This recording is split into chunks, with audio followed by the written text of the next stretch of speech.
दर्शकों नमस्कार, मैं यज्ञाचार्य मनोज शर्मा आप सभी का मेरे YouTube चैनल हनु कृपा में हार्दिक स्वागत करता हूं।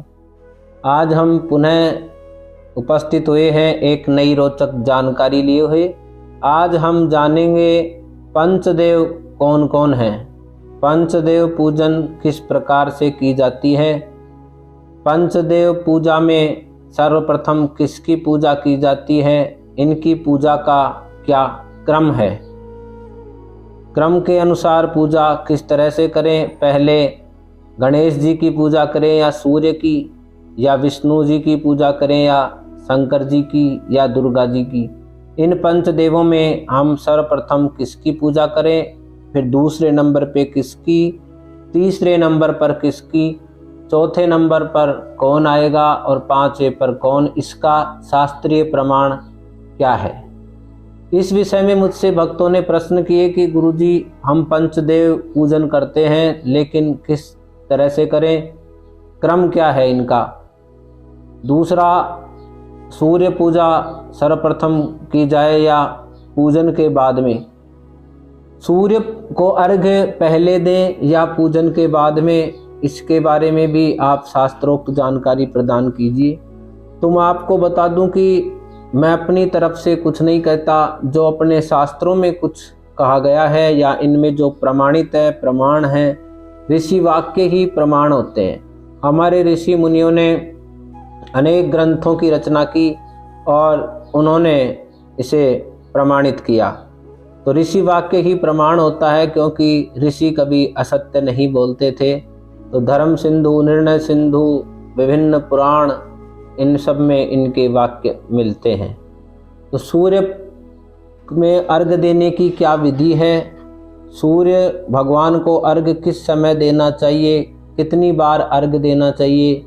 सूर्योदय से पहले जब 4 बजे पूजन की जाती है तो क्या सूर्य को अर्घ देना चाहिए या नहीं, सूर्योदय के पश्चात अर्घ किस विधि से दें, पूजन कोई भी पूजन करें तो उसमें पहले अर्घ देवें या बाद में देवें, सूर्य को क्या अर्घ देना आवश्यक है। इन सभी बिंदुओं पर हम विस्तृत चर्चा करेंगे। संपूर्ण जानकारी के लिए आप वीडियो को अंत तक देखें, बीच में इसे छोड़े नहीं, क्योंकि संपूर्ण जानकारी के लिए यह वीडियो थोड़ा लंबा जरूर बन गया है, लेकिन मैं आशा करता हूं कि यह आपके लिए उपयोगी सिद्ध होगा।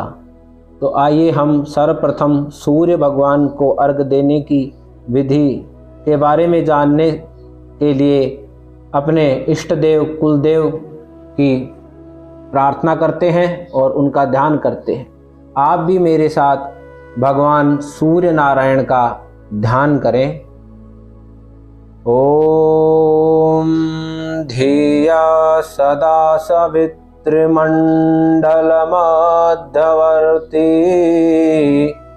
नारायणः सरसिजा सन्निविष्टः केयूर्वान् मकरकुण्डलवान् किरीटी हारी हिरण्मय वपुर धृत शंख चक्रः। ओम सवित्र श्री सूर्य नारायणाय नमः। ओम ज्योतिरादित्याय नमः। आइए अब हम सूर्य पर अर्घ देने का जो विषय है उस पर संपूर्ण चर्चा करते हैं। सूर्य भगवान को अर्घ देना चाहिए या नहीं, तो सूर्य भगवान को अर्घ अवश्य देना चाहिए, क्योंकि सूर्य जो है इस सृष्टि के प्रत्यक्ष देवता हैं। सूर्यो प्रत्यक्षम देवतः, यह शास्त्र प्रमाण है, क्योंकि सूर्य भगवान हमें दिखाई देते हैं और ये ग्रहों के राजा हैं। सभी जो ग्रह हैं वो सूर्य भगवान के अधीन होते हैं। तो सूर्य भगवान की पूजा करने से ग्रह शांति, ग्रह दोष का निवारण हो जाता है। प्रत्यक्षम किम प्रमाणम, प्रत्यक्ष को प्रमाण की क्या आवश्यकता है, क्योंकि सूर्य भगवान को हम देखते हैं तो यह हमें उदित होते हुए दिखाई देते हैं और पूरे संसार के अंधकार को दूर करते हैं और ग्रहाणाम अधिपति और ग्रहों के मालिक बताए गए हैं। तो हर मनुष्य को प्रातः सूर्य भगवान को अर्घ देना चाहिए। वैसे सूर्य को अर्घ 3 समय दिया जा सकता है, अरुणोदय के समय, मध्याह्न में और सायंकाल। 3 समय दे सकते हैं, लेकिन मुख्यतया प्रातः काल ही प्रचलन में है और प्रातः ही अधिकांश व्यक्ति सूर्य को अर्घ देते हैं। सूर्य को अर्घ देने के लिए जो है सबसे महत्वपूर्ण ये है कि बिंदु कि अपने कार्यों को सुचारू रूप से करने के लिए सूर्य पूजन सर्वप्रथम व अनवरत करना चाहिए। ये शास्त्र प्रमाण है कि सूर्य की पूजा लगातार यानी प्रतिदिन करें, नित्य पूजन करें और यह जो है सबसे पहले करें। सबसे पहले करने का मतलब है कि अपन जो भी पूजा पाठ करते हैं घर में, देवी देवताओं की मंदिर बना रखे हैं, इनमें जो पूजन करते हैं उनकी पूजा आप बाद में करें और सबसे पहले स्नान करके ताम्र पात्र में जल लेकर भगवान सूर्य का ध्यान करके और भगवान को अर्घ देवें। तो सबसे पहले सूर्य पूजा करें और बाद में जो है अपने घर के मंदिर में पूजा करनी चाहिए। यह शास्त्र प्रमाण है। इससे नवग्रह शांति हो जाती है। उदित सूर्य को ही अर्घ देना चाहिए, यह विशेष है।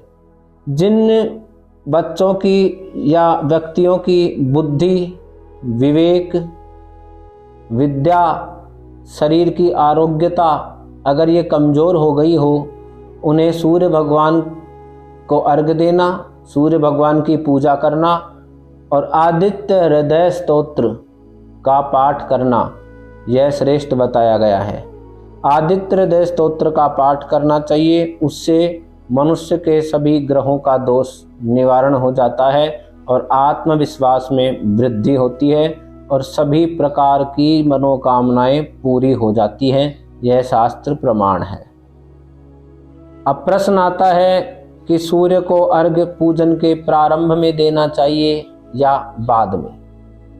तो पूजन के प्रारंभ में देना चाहिए, यह मैंने आपको बताया। लेकिन अब प्रश्न यह होता है कि कुछ लोग पूजन 4 बजे स्नान कर लेते हैं और 4-5 बजे सूर्योदय से पहले ही पूजन कर लेते हैं, घर की पूजा कर लेते हैं, मंदिर में पूजा कर लेते हैं। तो उस समय तो सूर्य उदित हुआ ही नहीं, तो क्या उस समय सूर्य को अर्घ दिया जा सकता है? या फिर पूजन सूर्योदय के पश्चात अरुणोदय के समय सूर्य को अर्घ दें? तो ये प्रश्न आए। ये प्रश्न मुझसे पूछे गए कि महाराज हम क्या करें, पहले सूर्योदय से पहले हम अर्घ दे सकते हैं क्या? तो हम आपको ये शास्त्र प्रमाण प्रस्तुत करते हैं, आपको यह जानकारी देते हैं कि हम स्वयं की तरफ से कुछ नहीं कहते। जो शास्त्रों में लिखा गया है, ऋषि वाक्य है, वही प्रमाण है। हमारे जो ऋषि हैं वो हमेशा सत्य बोलते थे, इसलिए उनकी वाणी ही प्रमाण मानी गई है। उनके द्वारा ही ग्रंथों की रचना की गई है।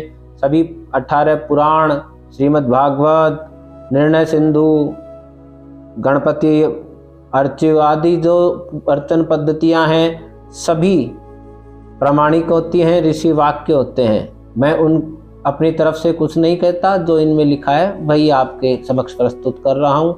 विश्वास मुझ पे नहीं, अपने धर्म शास्त्रों पर कीजिए। तो देखिए शास्त्र प्रमाण क्या कहता है कि पूजन, सूर्य पूजन अन्य पूजाओं से पहले करना चाहिए या बाद में। तो सुनिए क्या है प्रमाण। प्रमाण इस प्रकार है। ब्रह्मवैवर्त पुराण में स्पष्ट रूप से लिखा गया है कि यावद् न दीयते चार्घ्यं भास्कराय यथोदितं तावद् न पूजयेद् विष्णुं शंकरं वा सुरेश्वरम्। ब्रह्मवैवर्त पुराण का यह श्लोक एक प्रमाण है। यह बताता है कि यावत न दीयते चार्घ्यम, जब तक, यावत यानी जब तक सूर्य को अर्घ्य नहीं दिया जाता है, तावत भास्करायथोदितम, भास्कर के उदय होने पर जब तक अर्घ्य नहीं दिया जाता है, तावत न पूजयेत विष्णु, तब तक विष्णु भगवान की पूजा नहीं करनी चाहिए, शंकर भगवान की पूजा नहीं करनी चाहिए, सुरेश्वरम देवताओं की पूजा नहीं करनी चाहिए। यह शास्त्र प्रमाण है।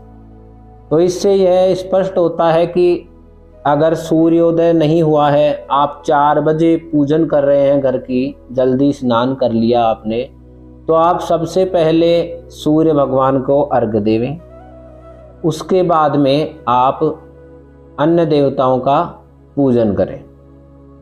अगर पूजा करते एक बार आपने अर्घ्य दे दिया, उसके बाद में अरुणोदय हो गया, सूर्य भगवान निकल आए, उस समय एक बार और अर्घ्य दे सकते हैं।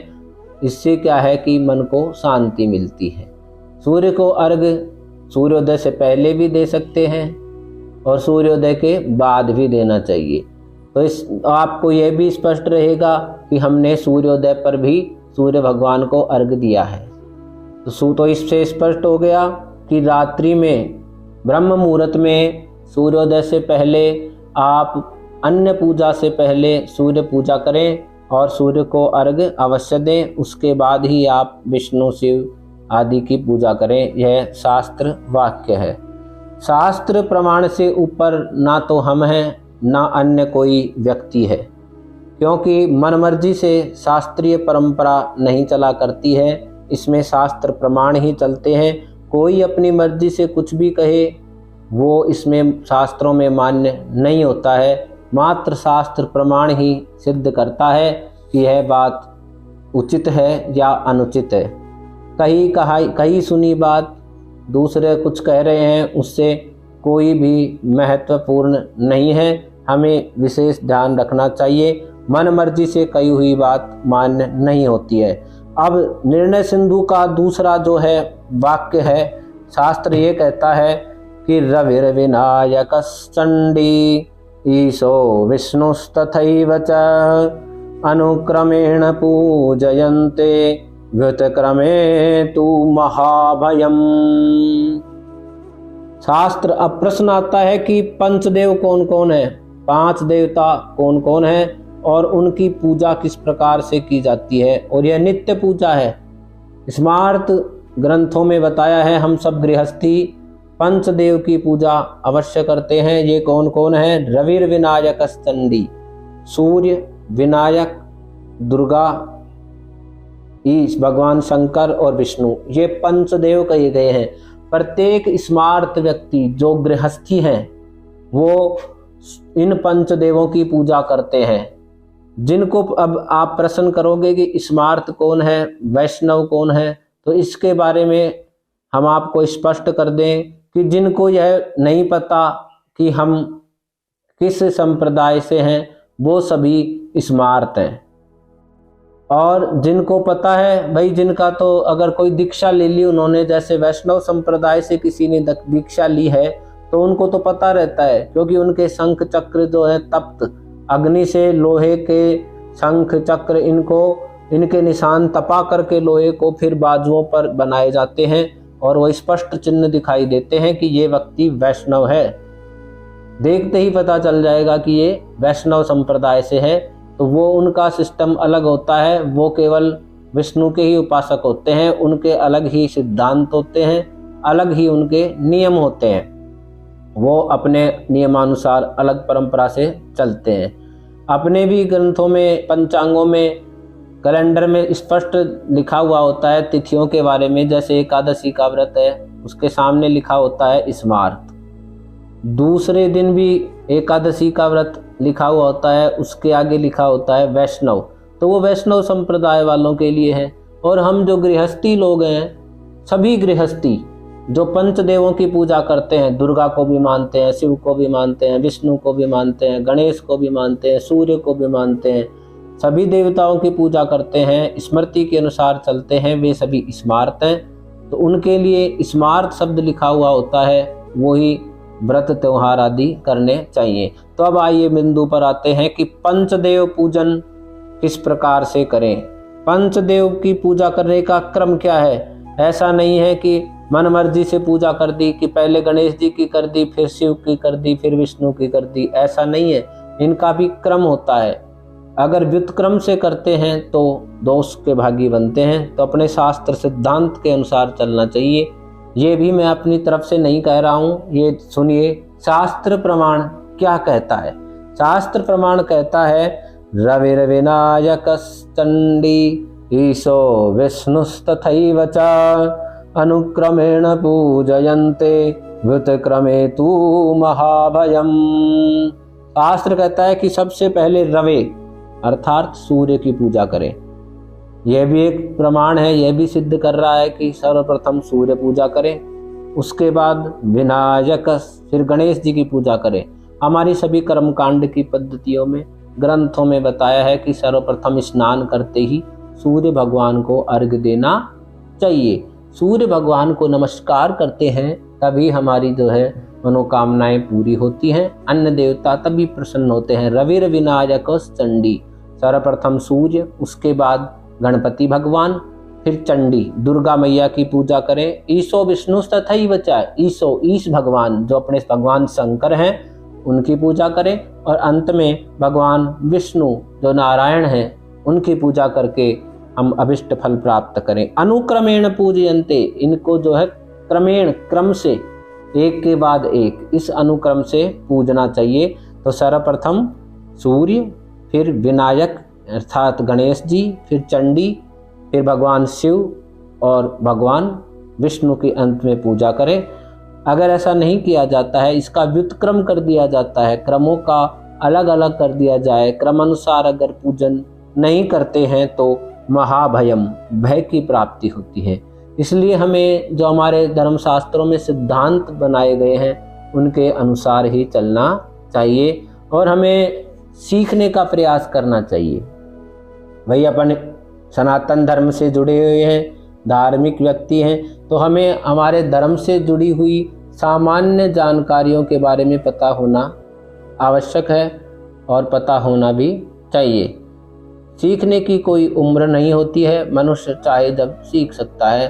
तो जैसे ये शास्त्र प्रमाणोक्त मैंने जानकारी आपको प्रस्तुत की है, इसे आप श्रवण करें, ध्यानपूर्वक सुने। आप देखेंगे, देखा होगा आपने कि आपके जो बड़े बुजुर्ग हैं, दादा परदादा हैं, जो तालाबों पर नदियों पर स्नान करते आए हैं, हम भी नदियों में स्नान किए हुए हैं। हमारे भी यहाँ नरसिंह तालाब है, उसमें हम स्वयं स्नान करते थे। तो हम सबसे पहले स्नान करने के पश्चात अंजलि में जल लेकर के ओम सूर्याय नमः, ओम ज्योतिरादित्याय नमः ऐसा बोल करके हम पूजन किया करते थे। यानी सर्वप्रथम हम सूर्य को अर्घ्य देते थे।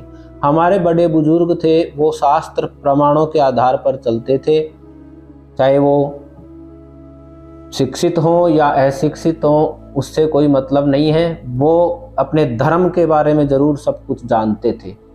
बुजुर्ग सब कुछ जानते थे कि पूजा की क्या पद्धतियां हैं। सभी बुजुर्ग जो नदियों में नहाते थे, अपने तालाब में या कुएं के जल से पानी लेकर के सुबह स्नान करते थे या कभी भी करते थे, नहाते ही अंजलि में जल लेकर के और सबसे पहले सूर्य अर्घ्य देते थे, क्योंकि उन्हें जानकारी थी इसकी जो शास्त्र सिद्धांत है वो क्या है। इस प्रकार से पंचदेवों की पूजा की जाती है। आप लोगों को अब जानकारी प्राप्त हो गई होगी कि सूर्य पूजा की क्या विधि है।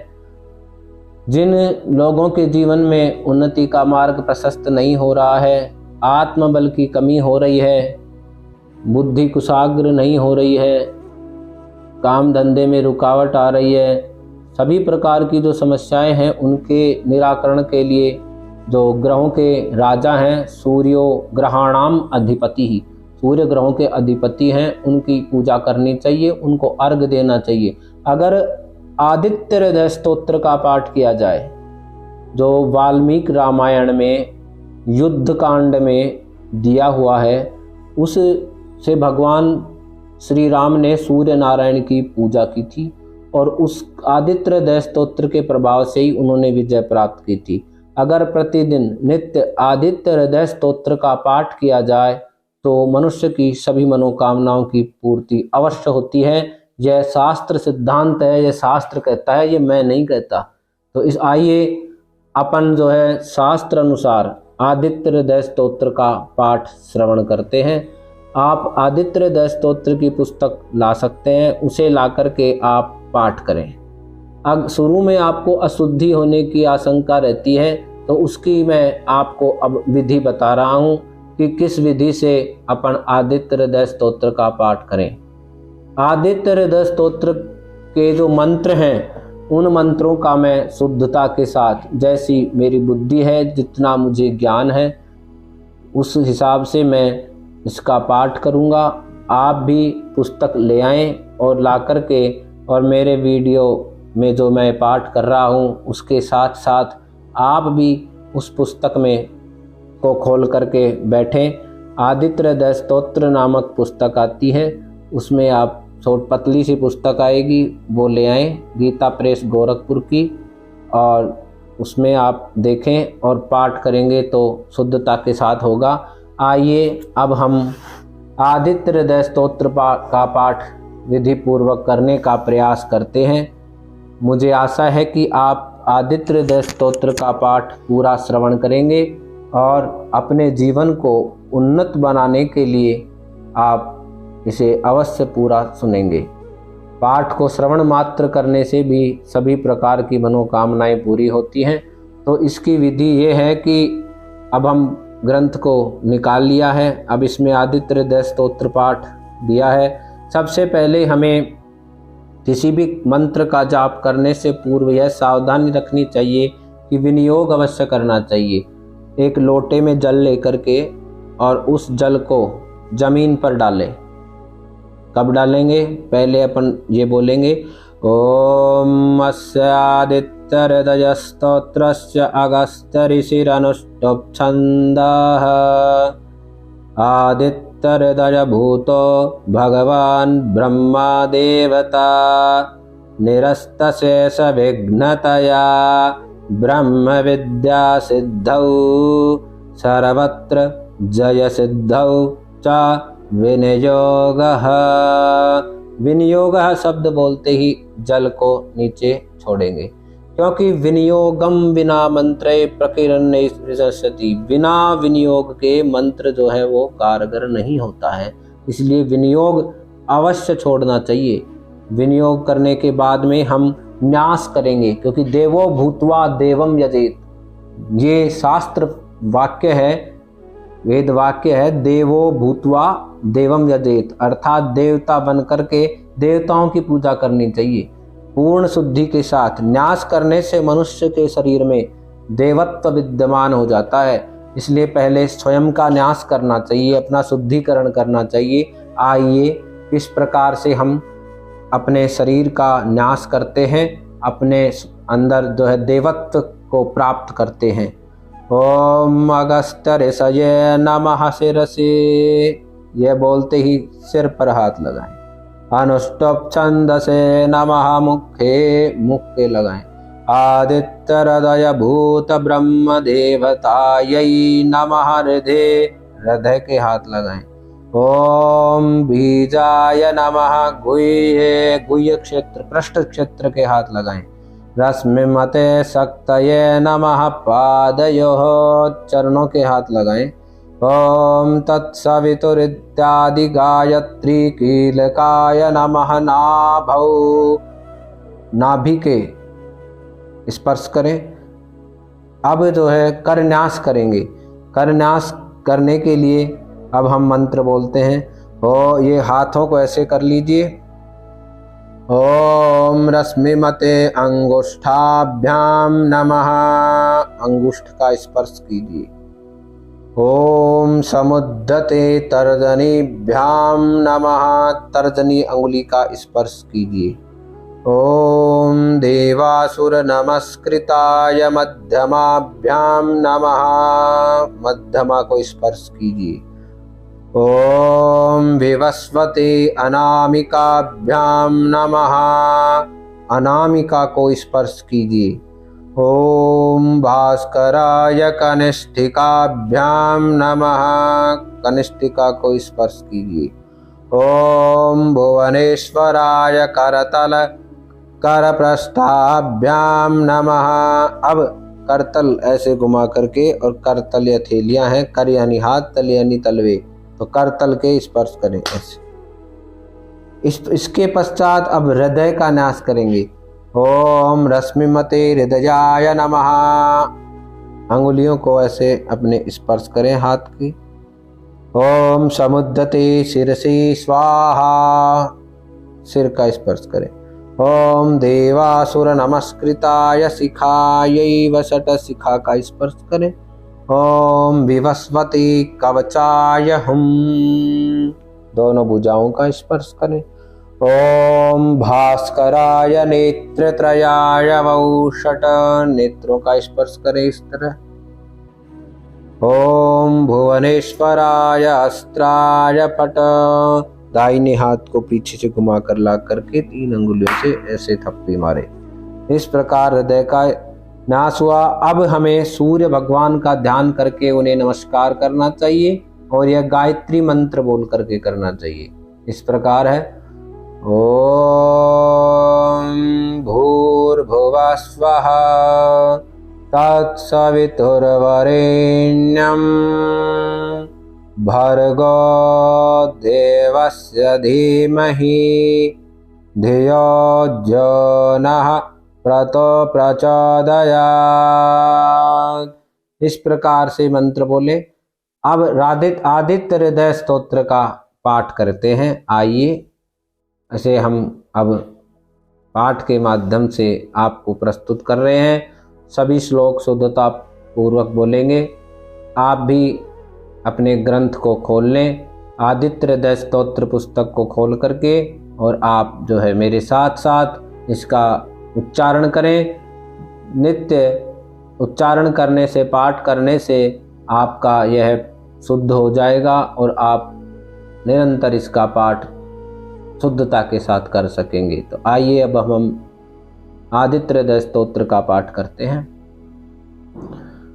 ततो युद्ध परिश्रांतं समरे चिंतया स्थितं रावणं चाग्रतो दृष्ट्वा युद्धाय समुपस्थितं दैवतश्च समागम्य द्रष्टुमभ्यागतो रणम् उपगम्य ब्रवीद्रामम् अगस्त्यो भगवांस्तदा राम राम महाबाहो शृणु गुह्यं सनातनं येन सर्वा नरेन्वत्स समरे विजयिष्यसे आदित्यहृदयं पुण्यं सर्वशत्रुविनाशनं जयावहं जपं नित्यम् अक्षयं परमं शिवं सर्वमङ्गलमाङ्गल्यं सर्वपापप्रणाशनं चिन्ताशोकप्रशमनम्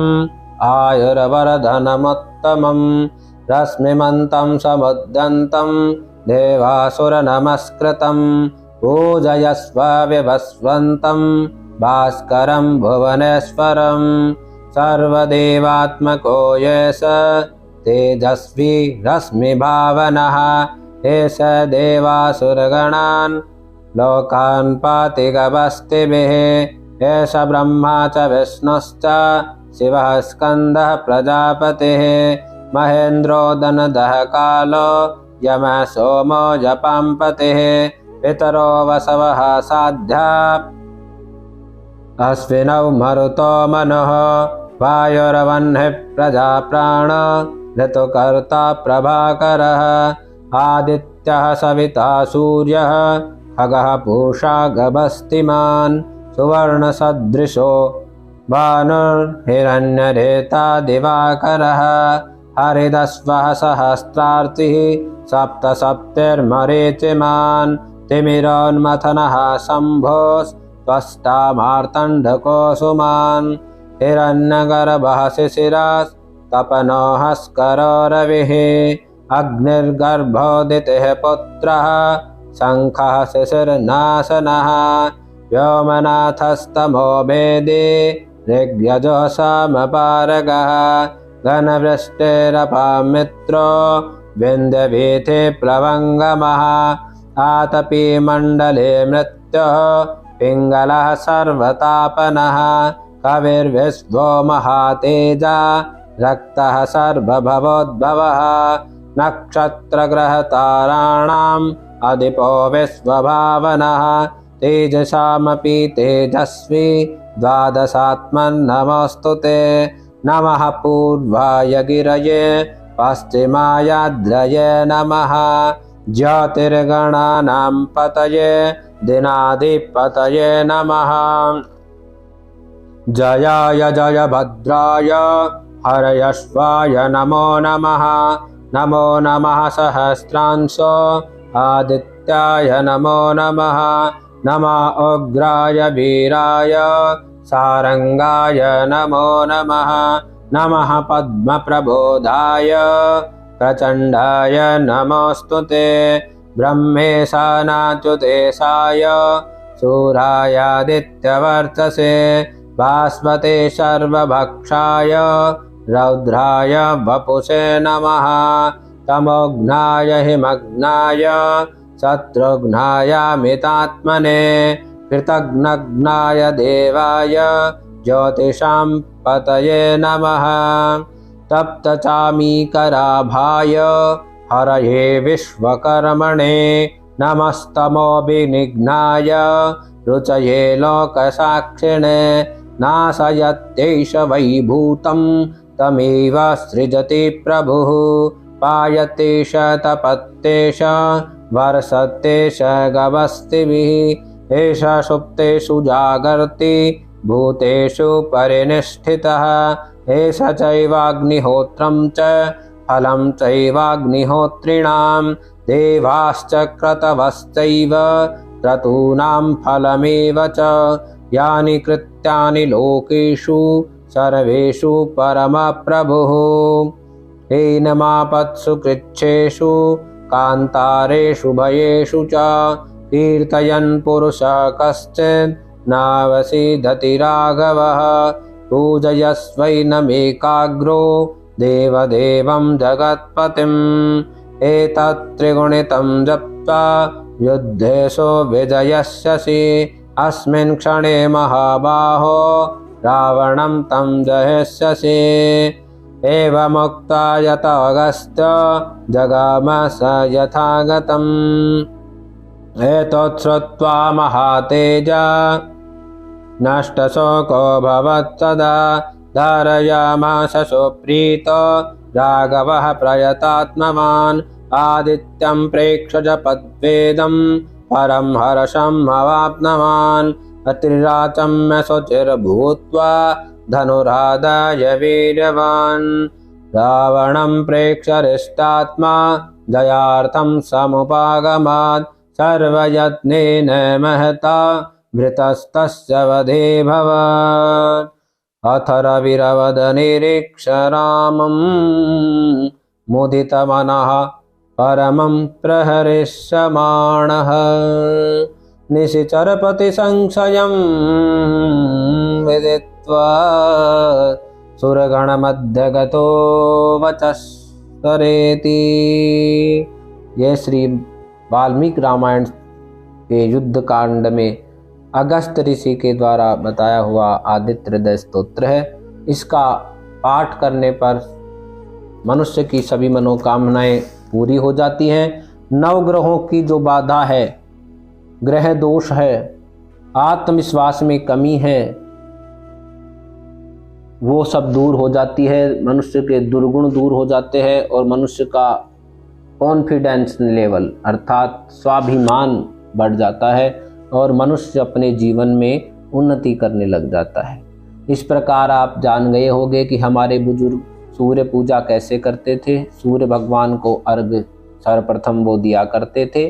तो आइए हम अपने बुजुर्गों की प्राचीन परंपरा के अनुसार सूर्य भगवान की पूजा करें।